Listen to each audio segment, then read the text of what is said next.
BalconyTV. Hi, welcome to BalconyTV Delhi. This is Rishi, and today we're with one of the most talented musicians I know of. His name is Joseph Tawadros. Hi, Joseph. Hi, how are you? What are you playing for us today? I'm playing a piece called Give or Take. Give it take. Take it away.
That was great. Well, that thank was you very fabulous. much. That was fabulous.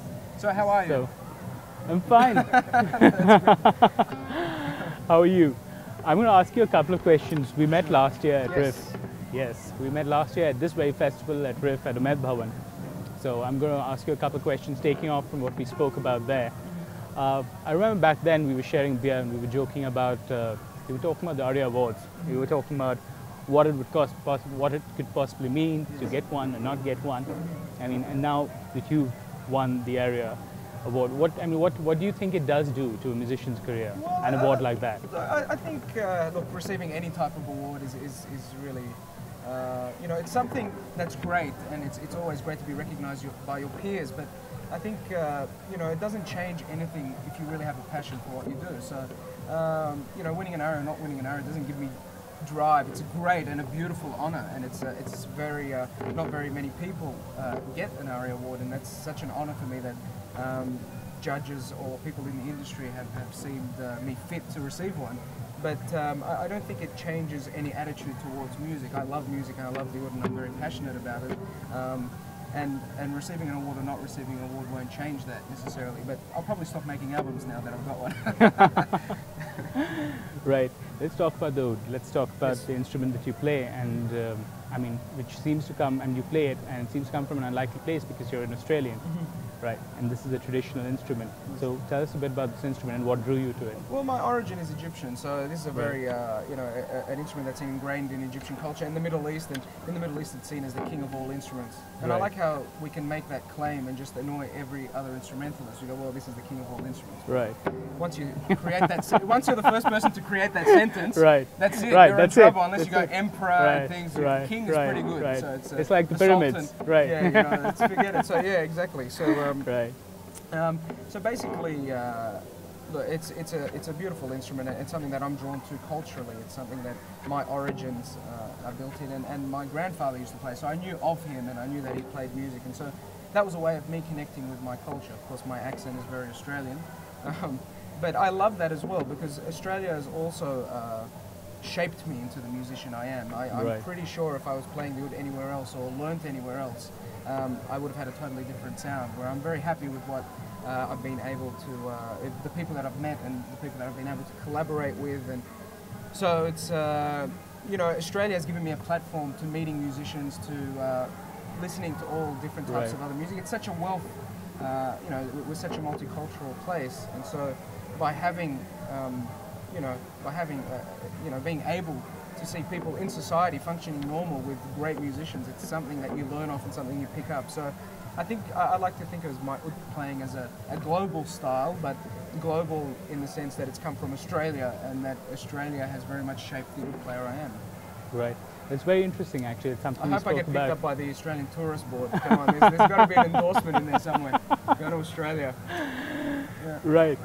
But again, taking up from what you said, which was a very interesting point, the fact to bring a global sensibility to oud playing.